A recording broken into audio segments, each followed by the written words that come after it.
Nagaanii fi araarri Waaqayyoo hunduma keessaniif haa ta'u. Akkam jirtu nagaa keessanii? An nagaa kooti galata Waaqayyoo. Be'aansa dhaggeeffachuudhaaf tarii haalli isiniif hin mijatoo ta'e seensa irratti sagaleen dubbadhu kana sirriitti dhagaa. Dhaloota biraa bira akka qaqqabuuf sheer godhaa. Dhaloota biraa bira akka qaqqabuuf dhaloota biraatiif sheer godhaa. Jaalala Waaqayyootiin akka dhaggeeffatan taasisaa. Egaa ergaa Yohaannis Waaqayyo nu gargaaree boqonnaa lama alreedii xumurreerra. Boqonnaa lama xumurreerra Waaqayyoon nu gargaareeti. Torbee darbee kutaa 13 kutaa 12 laallee turre. Kutaa 12 keessatti egaa Waaqayyoon wantoota garaagaraa anatti isinittis dubbataa ture, nu barsiisaa ture karaa sagalee isaatii. Keessattuu Efesoon boqonnaa 2 lakkoofsa 20 irra dhaabbannee isin hundi ergamootaa fi raajotaa irratti ijaaramtaniirtu. Kiristoos Yesuus immoo ofii isaatii dhagaa golee qajeelchuudha jennee kaasnee turre. Tokkoffaa hundeen keessan ergamoota raajotaa, Kiristoos immoo dhagaa golee isa qajeelchuudha jennee kaasnee turre. Dhagaa golee qajeelchu kan jedhu kun immoo waan hundaaf inni kallattiidha. Kallattii isa sirrii ta'e, kallattii isa gara dhugaatii fi gara jireenyatti nama geessudha kan jedhu kaasnee turre.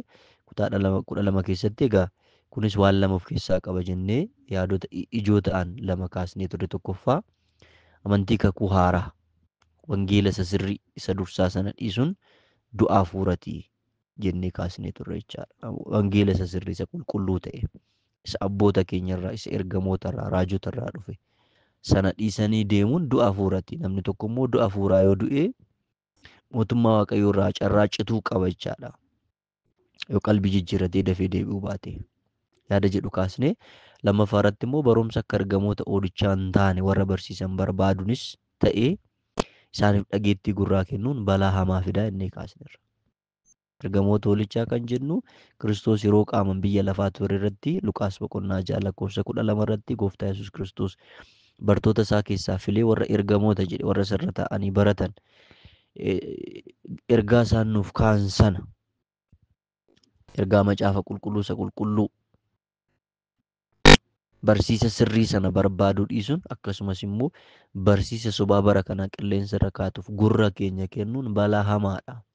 Tarii ibiddaaf nu qopheessuu danda'a, ibidda bara baraatiif jennee keessattuu as jalatti immoo yaadolee ijoo ta'an wantoota sadii kaasnee turre yaadattoota. Tokkoffaa amantoonni dhugaa sagalee Waaqayyoo waliinis ta'e dhuunfan hubachuu yookaan immoo qayyabachuu ni danda'u jennee kaasne. Qolaasiyaas 3:16, Maatewos 28:20 akkasumas Efesoon 3:18 irratti keessattuu warra Waaqayyoof qulqullaa'an hundumaa wajjin dhoksaan ogummaa isaa hammam akka bal'atu, hammam akka dheeratu, hammam akka ol fagaatu, hammam akka gadi fagaatus hubachuu akka dandeessaniif jedhee Phaawulos akka dubbatu eenyummaa Waaqayyoo fi yaada Waaqayyoo, mootummaa Waaqayyoo nuuf qophaa'e sana dhugaadhaan hubannee beeknee isa keessa jiraachuudhaaf sagalee Waaqayyoo wajjin hidhata qabaachuu qabna jenneerraa. Lammaffaa irratti immoo yaadni nuti kaasne amantoonni barsiisa sobaarraa karaa mul'ata macaafa qulqulluu fi karaa hafuura qulqulluutiin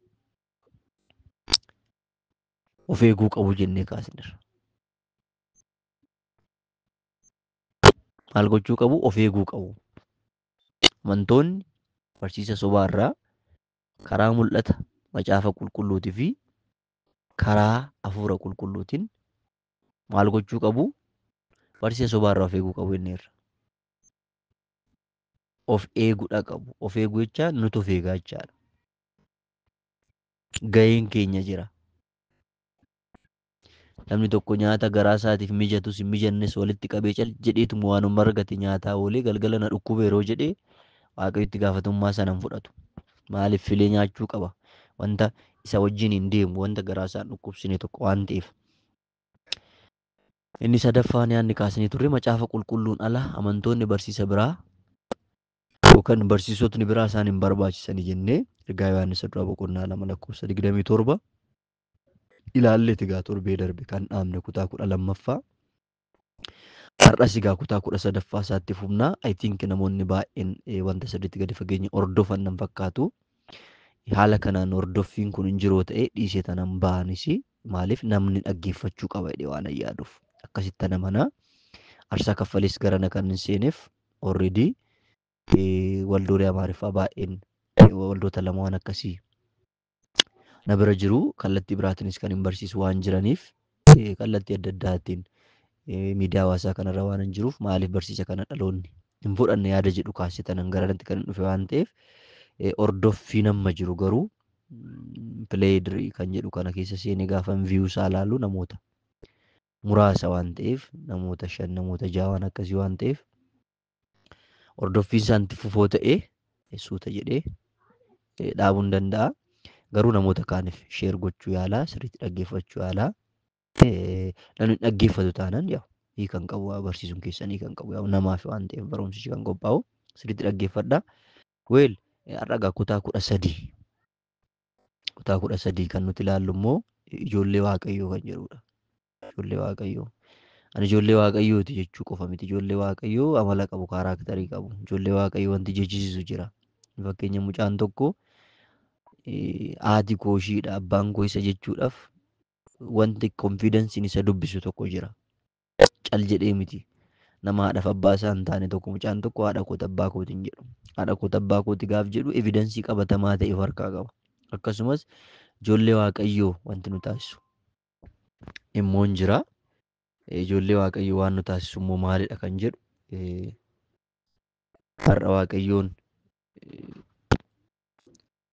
nu gargaara. Muraasa isaa immoo in ilaallachaadha. Egaa ijoollee waaqayyoo kan jedhu kun ergaa isa duraa boqonnaa 2 lakkoofsa 29 kaasee hanga boqonnaa 3 lakkoofsa 24 kan jirudha. Tarii kunis torban 3 yookaan 4 nuti fudhachuu danda'a. Suuta inni baranna waan ta'eef daqiiqaa isaa isinitti hin dheeressu. As jalatti egaa keessattuu mata dureen har'a nuti sirriitti irratti xiyyeeffannee ilaallu ijoollee waaqayyoo waan isaan ittiin adda baafaman immoo ilaalla. Maaliin adda ba'u? Ijoollee waaqayyooti, ani mucaa waaqayyooti, ani fokkoruu miti wantichi yookaan baay'ee dubbachuu miti, aadachuu miti, ani ijoollee waaqayyooti, ani ijoollee jechuu otoo hin taane maaliin adda ba'u ijoollee waaqayyoo? Ijoolleen ifaa maaliin adda ba'u? Ijoolleen dukkanaa maaliin adda ba'u? Ijoolleen dukkanaa hojii kaaraakterii qabu, ijoolleen ifaa kaaraakterii qabu. Wallaa keessa jiraachuun, lallabuun, sagantaa tokko atteendi gochuun qofti gahaa miti waan ta'eef ijoollee ifaa wanti nuti taasisu maalidha? Amanaan tokko ijoollee ifaa ta'uuf maaltu sarraa eegama kan jedhu in ilaallachaadha. Egaa har'a kan nuti ilaallu ergaa Yohaannis erge boqonnaa 3 keessa seennachaadha. Akka seensanuu ta'uuf garuu ergaa Yohaannis duraa boqonnaa 2 lakkoofsa 29 dubbisee tanan meen kadhanna maddeeshii waaqayyo akka nu barsiisu. Inni qajeelaa ta'uusaa erga beektanii eenyu Kiristoos Yesuus jechaadha. Inni qajeelaa ta'uusaa erga beektanii namni waan qajeelaa hojjetu action hojjetu dubbatu miti dubbachuu qofa miti hojjetu hundinuu immoo mucaa waaqayyoo ta'uusaa hubachuu hin dandeessu. Yesuus Kiristoos qajeelaa ta'uusaa erga beektanii egaa Yesuus Kiristoos qajeelaa yoo ta'e namni waan qajeelaa hojjetu hundinuu immoo mucaa waaqayyooti jedha. Erga amane booda namni waan qajeelaa hojjetu. Galannii fi ulfinni hooqubaanii fi jajamuun baraa hamma baraa teessoo kee ifaan jiraatu sana teessoo kee dhugaa teessoo haqaa teessoo hin jijjiiramne teessoo bara baraan jiraatu sana isaaf ulfinni haa ta'u galanni haa ta'u jajamuun haa ta'u waaqeffamuun haa ta'u yakkaa keenya balleessaa keenya irra daddarbaa keenya cubbuu keenya hundumaa dhiiga olichaatiin hunduma keenya irraa dhiqi. Abbaa yerichaa abbaa sabichaa abbaa sagalichaa hafuura qulqulluu anas saba kee kanas tokkoon keenya nu barsiisi nu wajjiniin ta'i dhiiga keetiin nu qulleessi yaa Waaqayyo. Warra sagalee kee jaalatan warra sagalee kee dhaggeeffatan warra sagalee kee hubatan warra sagalee kee hubatan sanaaf jiraatan warra sagalee keetiif of kennan nu taasisi. Dukkana ifarraa dhugaa sobarraa adda baasuu kan dandeenyu yaa Waaqayyo sagalee kee gaafa qayyabannudha sagalee kee dhugaadhaan gaafa beeknudha. Anas obboloota koos tokkoon keenya gargaari. Inni kanaan falmu garuu ergamaan dukkanaa dhaloonni akka sagalee keessa jiraataa kana dhaggeeffanneef kallattii adda addaatiin qabee kan jiru maqaa tokkicha ilma kee Yesuus Kiristoositiin kan qabame haa ta'u. Galannii fi ulfinni hooqubaan jajamuun baraa hamma baraatti teessoo kee isa bara baraa sanaaf haa ta'u. Maqaa tokkicha ilma kee Yesuus Kiristoositiin ameen. Egaa har'a kan ilaallu kutaa 13 ijoollee waaqayyoo kan jedhu ilaalla. Ijoollee waaqayyoo. Ijoollee waaqayyoo waan isaan ittiin adda baafaman egaa inni qajeelaa ta'uusaa erga beektanii kan jedhu argitu keessattuu tokkoffaa Yohaannis boqonnaa 2:23 inni qajeelaa ta'uusaa erga beektanii. Eenyu? Kiristoos Yesuus inni itti amantan sun. Inni jireenya keessan addunyaa hawwiishii mootummaa ishii dhiiseera Kiristoosiif jiraachuudhaaf ofii koo kenneera. Mucaa kee na godhadhu maqaa koo kitaaba jireenya irratti barreessitanii inni waa'ee isaa dubbattan sun erga beektanii argitanii erga kana hubattanii beekumsa Kiristoos qajeelaa ta'uusaa beekuu keessa kan jiru warri waan qajeelaa hojjetanis ijoollee isaa ta'uu isaaniiti. Irra deebiin isinitti hima. Beekumsa Kiristoos qajeelaa ta'uusaa beekuu keessa kan jiru beekumsa maalitu jira jettan warri waan qajeelaa hojjetanis ijoollee Waaqayyoo ta'uu isaaniiti jechaadha. Nuti ijoollee Waaqayyooti. Nuti mootummaa hin kufneedha kan qabne. Mootummaa bara baraati kan qabne. Mootummaa hin dulloomnedha kan qabne. Mootummaa dhaabbatuudha kan qabne. Kanaaf amanneerra yeroo baay'ee akkan dubbadhu erga amannee booda garuu waan qajeelaa hojjechuu kan jedhutu jira. Waan qajeelaa hojjechuu. Waan qajeelaa hojjechuuf immoo waan qajeelaa beekutu barbaachisa. Maa inni wanti qajeelan? Maa inni wanti qajeelan hin taane? Kana kan nutti himuu danda'u immoo caaffata qulqullaa'aadha.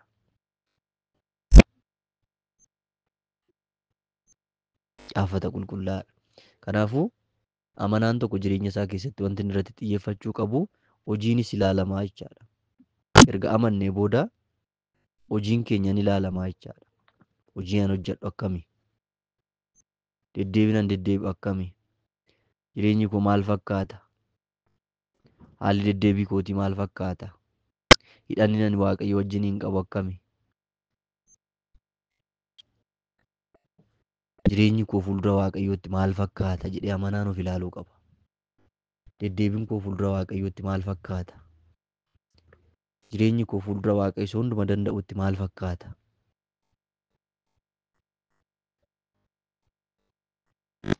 Egaa ergaa isa duraa boqonnaa 3:1 dhuftanii gaafa laaltan seensuma isaa irratti ijoollee Waaqayyoo ta'uu jedhee maal jedhee dubbata Yohaannis xalayaa kana yeroo barreessu warra bittinna'an sanaaf abbaan jaalalaa guddaa attamii akka nuuf agarsiise mee ilaala. Jaalala kanaan nu ijoollee Waaqayyoo jedhamnee hin waamamna. Dhugumas nu ijoollee isaati. Biyyi lafaa immoo Waaqayyoo waan hin beekneef nu hin beeku jedha. Kanaaf iddoo kanarratti kan argitanii ijoollee Waaqayyoo jecha jedhu argitu. Boqonnaas 3 irratti dhuftanii gaafa argitan. Ijoollee Waaqayyoo.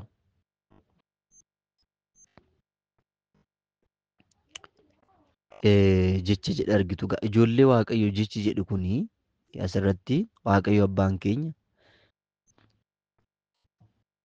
samii nutis immoo ijoollee isaa ta'uun keenya mul'ata yookaan waan ifaan macaafni qulqulluun kaa'edha jechaadha. Yookaan immoo mul'ata guddaa kakuu haaraa keessa jirudha. Ifaan kakuu haaraa keessatti kan taa'ee jirudha wanti kun ijoollee Waaqayyoo kan jedhu yaadni jedhu kun. Kanaaf ijoolleen Waaqayyoo dhiifama waan tokkoon sirreessaa jira. Ijoolleen Waaqayyoo tokkoffaa ijoollee Waaqayyoo ta'uu keenya.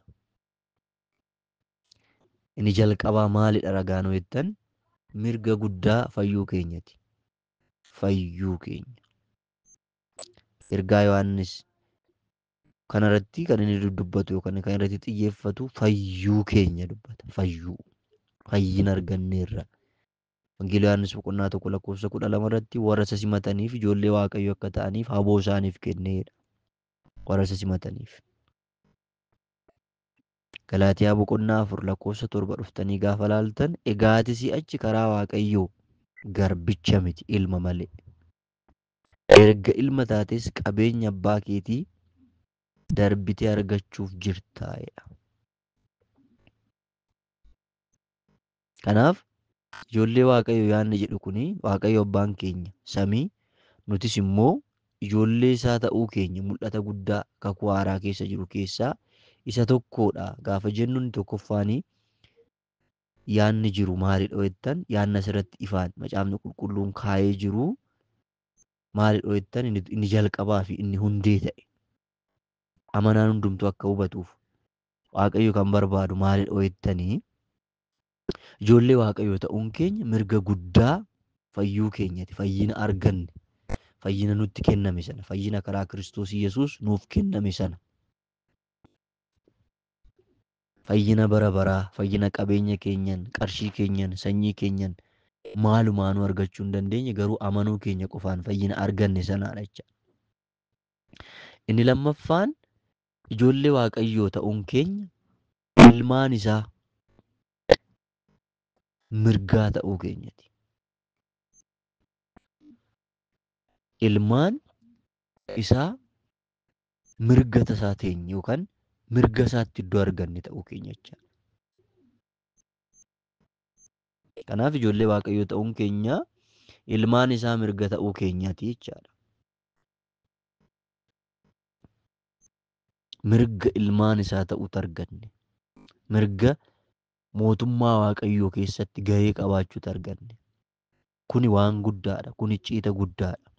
Kuni laphee keenya keessatti gatii dhabuu hin qabu. Kuni laphee keenya keessatti baay'ee gadi bu'ee ilaalamuu hin qabu.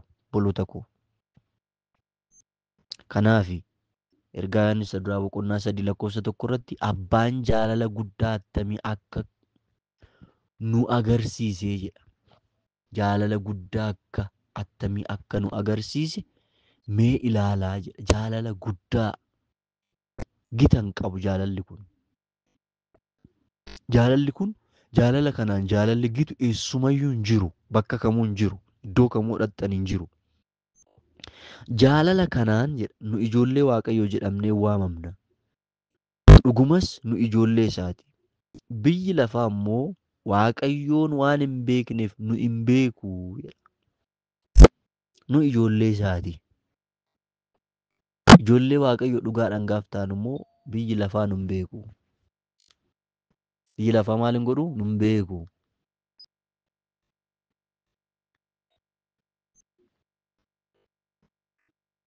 Biyyi lafaa nu hin beeku.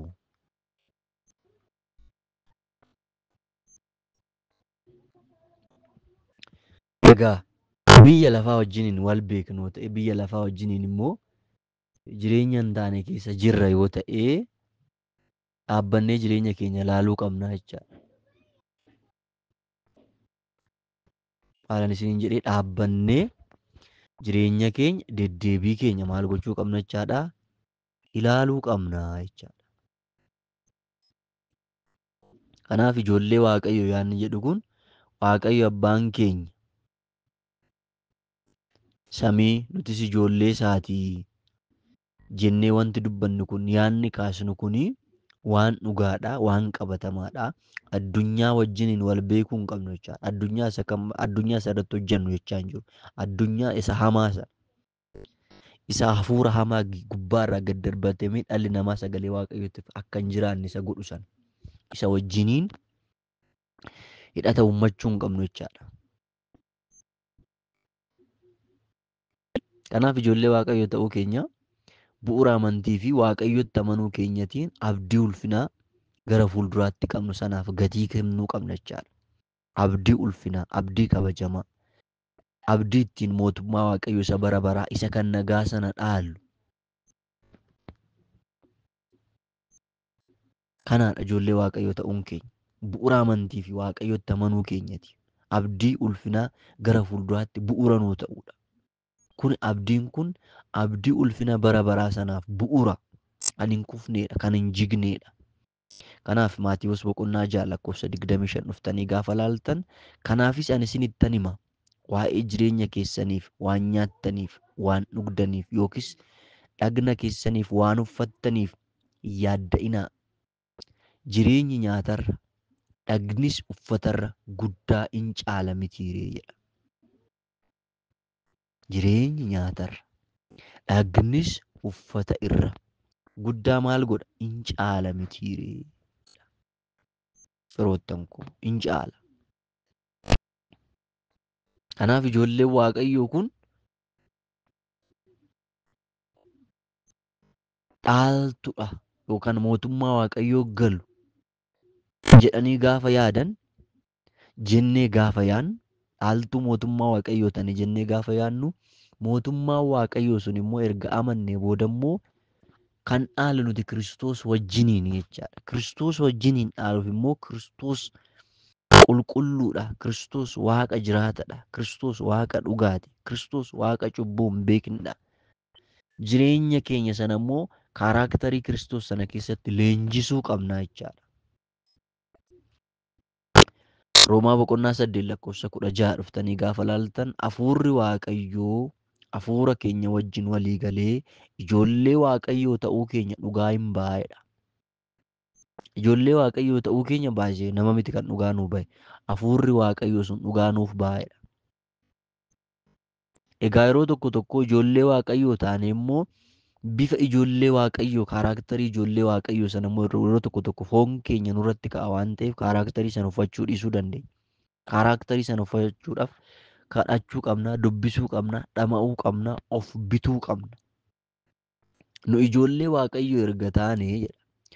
Warra waan hundumaa argatanii hin taana jedha. Warra waan hundumaa argatan hin taana. Waan kana hundumaas Waaqayyo biraan arganna. Kiristoos wajjin erga dhiphannee isa wajjin immoo ulfaachuudhaaf waan Kiristoos argatu hundumaas isa wajjin hin arganna. Argitanii? Kiristoos wajjin ulfaachuuf waan Kiristoos argatu hundumaa argachuuf obboloota koo aarsaa guddaa nu gaafata. Dhugaadha amanuudhaaf wanti nuti kaffalle hin jiru bilisaan kaffalle. Garuu Kiristoos wajjin ulfaachuudhaaf waan Kiristoos argatu hundumaas isa wajjin argannaa jedha Phaawulos. Isa kana argachuudhaaf jireenyi keenya akkamiin qabamu akka qabu ilaala. Qabaa guddaa gaafata. Yaada sammuu keenyaa, deemsa keenya, uffannaa keenya, baagala keenya, ilaalcha keenya, adeemsa keenya waan kana hundumaas Waaqayyo biraa arganna jedhame. Nu ijoollee Waaqayyo erga taane warra waan hundumaa argatan hin taana. Wanta Waaqayyoo warra isa jaalatuuf qopheessana mootummaa Waaqayyoo sana, mootummaa nagaa sana, bakka boqonnaa sana achi galuudhaaf egaa waan kan hundumaa Waaqayyo biraa arganna. Waaqayyoon immoo qulqulluudha obboloota koo. Waaqayyoon qulqulluudha. Kanaaf waan kana argachuudhaaf jireenya Waaqayyoo shaakaluu qabna. Jireenya Waaqayyoo ofii keenyaaf jecha akka abboonni keenya dubbatan ashaboodhaan ofii jettu mi'aayi akka jedhan sana. Obboloota koo jireenya kiristaanummaa jiraachuu kan qabnu ofii keenyaaf jenneeti. Ofii keenyaaf.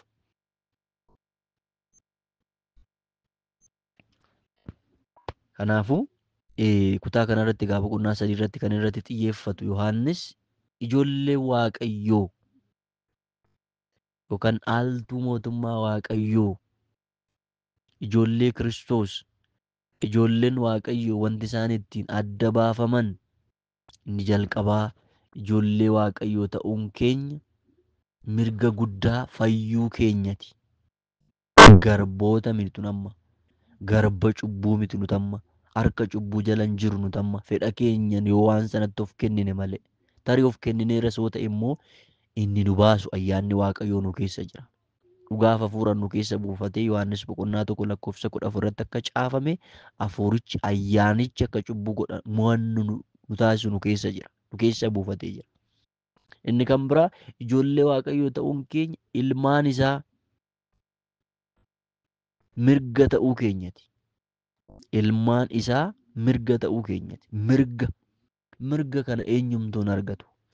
Mirga kana namoonni qarshii gurguddaa, qabeenya gurguddaa, gamoo gurguddaa, beekamtii gurguddaa addunyaa kanarraa qaban hin qabani yoo fedha isaanii kennaniin alatti. Nuti garuu warri isatti amanne mirga kana qabna jechaadha.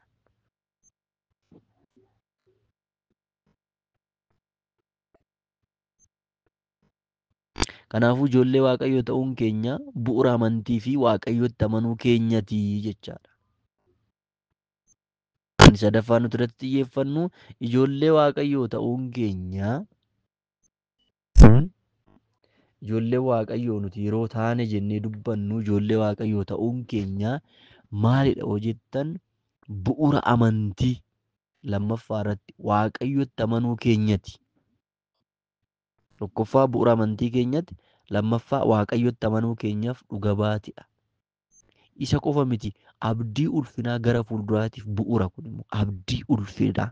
Ulfina kanan isiniin jedhu kun the final ulfina hin banne, ulfina bara baraa, ulfina isa ulfaatee bara baraan jiraaturraa ta'e.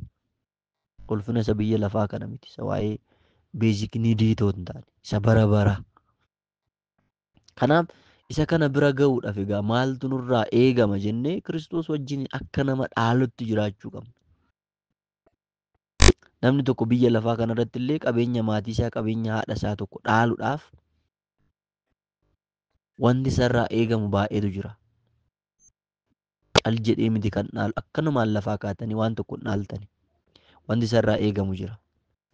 Wanti gochuu qabu jira, wanti gochuu hin qabne jira. Biyya lafaa kanarratti illee.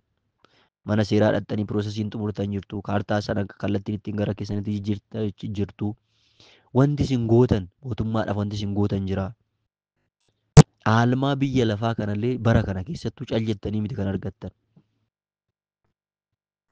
Wanti mootummaan isinirraa eegu jira. Wanti naannoo wajjin jiraattan isinirraa eegu jira. Maqaa keessan jijjiirurraa kaasee gara keessanitti aalman tokko cal jedhee miti. Kan biyya lafaallee. Egaa kan biyya samii hangam akka ta'e yaaduu qabna jechaadha. Kanaaf hafuurri waaqayyoo hafuura keenya waliin ijoollee waaqayyoo keenya ta'uu keenya dhugaa nuuf hin ba'a erga ta'e, kana hubannee erga ta'e, nuti ijoollee waaqayyoo erga taane immoo warra waan hundumaa argatan hin taana jechaadha. Waan hundumaa kan jedhu kun waan nagaa ta'e, wanta waaqayyoon warra jaalatuuf qopheesse kan jedhu sana jechuudha. Waan kana hundumaa immoo eenyu biraa arganna jennee waaqayyo biraa arganna. Waaqayyotu nuu kenna.